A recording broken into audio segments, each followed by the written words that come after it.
Hello, this is Pamela, the Stampin' Pink Rose, and I want to welcome you to our card fold Friday video. I'm an independent Stampin' Up! Demonstrator, and I got an email question the other day. She had another question, but in the process of the question, she also asked me, she says, by the way, what is your favorite fold that is different than our normal folds, the way we normally fold a standard card? And I said to her, probably I like the Z fold pretty good because I think it's a fairly easy one for anyone to do.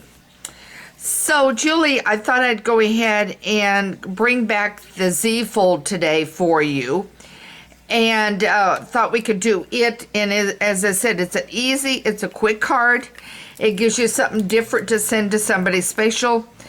It's naturally, when you do a card fold, usually you can do it for just about any occasion. So in this case, I did the poppy one, and I love that poppy paper. And I had just ordered another pack and got in about a week or so ago. So I love the poppy paper. I think it is really pretty, and it is retiring at the June 3rd. And the Poppies itself stamp set, I believe, is carrying over. I am still waiting as an independent Stampin' Up! Demonstrator for my catalog. I keep thinking it's coming any day because a lot of the girls have already gotten theirs. And of course, we get to see online if we want, but I think personally there's nothing like holding one of those in your hand. And I go through and I mark which one out of my old catalog, and I've already done some marking there, which ones are retiring out. And then I go through and I mark in the new catalog which ones I have that got carried over, and do it that way. So I've been doing that for ages. That's one of the easiest ways to do this.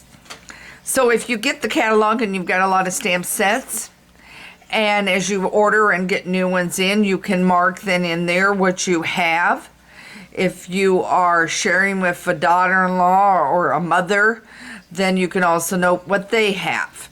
And then you can mark when they do retire out. So anyway, let's get back to this project. So I thought we'd do a Z fold. I've cut some of the paper already. I have done the flower. Let me bring this set over here in case you're not familiar with it. It comes as the painted poppies. And one of them, let's see, let me pull them out. I get the dies confused which one goes with which. Okay, so this one here is for the painted poppies, and it has all these pieces, and as you can see, mine are rattling around in here. And that has the dies, which I think makes it super easy to cut stuff out. Then this is the Peaceful Moments, and right now my happy birthday is out because I'm using it on another card. But I love these words: with deepest sympathy, happy birthday, congratulations. These are the moments we'll look back on joy. Right now with the COVID, I'm not so sure about that thoughts. Unless you're thinking maybe with joy, the fact that you get to have everybody at home with you and you get to kind of enjoy everybody's company. Life is better with a friend like you. I like that. Wishing you the happiness this special day will bring forward. Great for a wedding. So this one you're going to find is a very versatile stamp set that I really would say you really need in your Stampin' Up! Arsenal to just grab and go when you need something. And in fact, I use this happy birthday on the one I'm working on with stitched shapes. That size fit on the smaller stitch shape. Then this is the frame. That's the dies that come with it right here. So there is that goes with that. And it's got some framing so that you can frame these on there. Okay, so now those are that. So that's what I used. I already pre-did. I've got some poppies over here I pre-cut. So this is one of my poppies I've used. I haven't put anything on the inside yet. I may do a happy birthday that I've got laying on the table. I think that would be a good one on here. So let's get started with this. So I'm going to I have got my paper trimmer, and my scoring blade. By the way, in the new catalog is the new form of Big Shot, the die cutting machine. So if you don't have a die cutting machine, you definitely, as a paper crafter, need one. All right, so let me bring all this over because I have pre-cut some stuff. Okay, the poppy red paper I chose to use is a 5.5 by 8.5, and I've already cut it. And so we're going to take that right now, and we're going to score it at 2. And by the way, I love keeping everything at even keel and not doing 1/8, 1/3, well, 1/3 and those kind of things. I like keep them to like a 1/4, a 1/2, 3/4, unless it's an absolute emergency that I need to do it for a particular reason. All right, so then that is scored at, whoops. Did I do that right? I hope I didn't mess it up. I was talking to you. 2. Okay. And then 4 1/4. Sometimes the brain does not go with where you're thinking. And 4 1/4. So now you're simply going to take this, and I did bring it out, don't faint, brought out my bone folder. Okay, and then you're going to fold it back.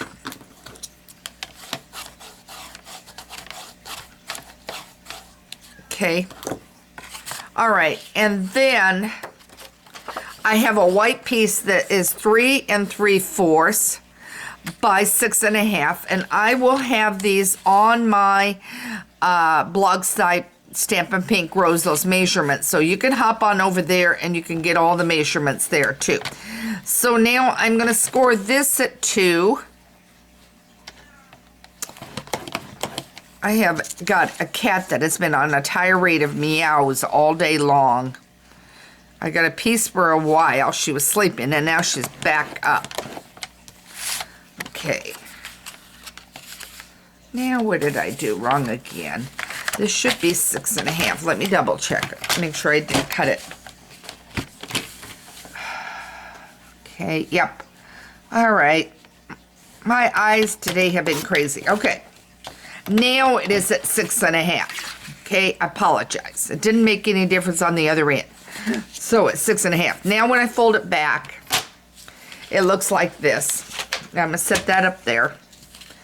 And then you want the widest on top and the narrowest on the bottom. Okay. Is what you want. And then what you're going to do is, let's first get the paper over here. We need to get this in. This is 4 by 5 1/4. So now I'm going to put that right here, because in order to get that glued, you need this done. You know, a lot of times we do the inside last, and in this case you can't. All right, now let me bring this over so I've got the cord hanging here too, and I don't want to knock it. Okay, so now I've got that, so it's looking like this, okay? And then my next move is to take this piece, which is the widest, and I'm going to get it where I want it, and I want it about in the center, okay? And I do want to make sure you are seeing, yeah. Okay, so then what I'm going to do, and I want to make sure it's straight, I'm going to hold everything down, and I'm going to take my nail adhesive, and I don't think, I'm hoping I didn't get it too far over. There we go, it's fine. Okay, and then it's like that, and then holding down,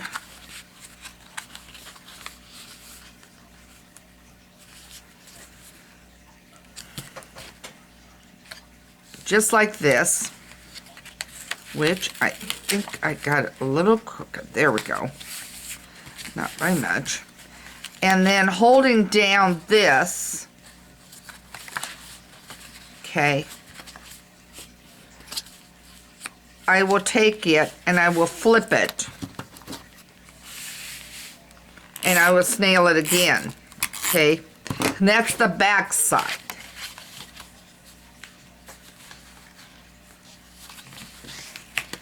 And you want to get it so, like about right there. And once you know you've got it where you want it, I'm trying to do this with this cord hanging over, and I'm afraid I'm going to knock that cord. Because if I do, we're going to come disconnected. Okay, there we go. Have it a little downward. There we go. It is not hard to do. Just don't have a cord hanging when you're trying to do this. Okay, so now it's like this. Then I took this piece, which is 2 by 4 1/4, and I want to get going the right direction. And I'm going to snail adhesive it. This paper is absolutely gorgeous, regardless of which one you use in that set. And as I said, that paper has been very popular, and it's going away the end of the month. All right, so then I've got a couple leaves I have cut out of the set. And I think I used the larger set for this one. Okay, when I make poppy leaves, I just make a whole bunch at once. Poppy leaves and poppies, because I use this enough. Okay, so now what I'm going to do right here,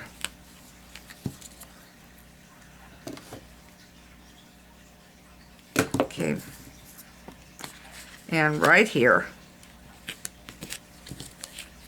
and then I'm going to take my poppy, and if you wanted to, you could put it on with dimensionals. It would add a little more bulk. My fingers are sticking. And there you've got your Z-fold. Very, very easy to do, as I said, Julie. Simple, simple, easy card. So I hope this gave you an idea. And remember, I mean, you could do the daisy on this and use some different paper. You could find some other pattern. You could do a tulip on here and use, of course, the paper that goes that would go with that, or a leaf print, whatever you want, and it would create. And then the inside, just stamp. And I think on this one, I'm going to stamp happy birthday. And so I think this is really, really cute. And I hope this gave you an idea. Now, don't forget to subscribe to my newsletter. Go over to my blog, Stampin' Pink Rose. Check out the measurements there. If you need to order supplies, I would be more than happy to help you. You can order them. There's a place for you to pull down across the top that you can shop. So you can do that. And you can order this supply. I hope this helped you. If you have any questions, by any means, always email me at Pamela@StampinPinkRose. I'm never too busy to answer a fellow paper crafting person. I love to craft, and I hope you enjoy making this card as another easy card to send to somebody. I mean, you could even do this as a friend's card or something to bring a smile. If you wanted to, and I was just sitting here thinking, if you wanted to extend this paper a little longer than what I extended it, you could extend it over to here and across, and then you could have more room to write or put a phrase. So you could change it on that. I've got this at 6 1/2. So I'm going to say maybe 7 1/4 might, on your paper length, might give you to extend it way over here if that's what you want. But mine is at 6 1/2, and that's where the measurement will be. Okay, again, this is Pamela Stampin' Pink Rose, bringing you wonderful stamping ideas and help you get more creative and enjoy stamping. Take care, and thanks for joining me. I hope you have a great day and a safe day. Thank you.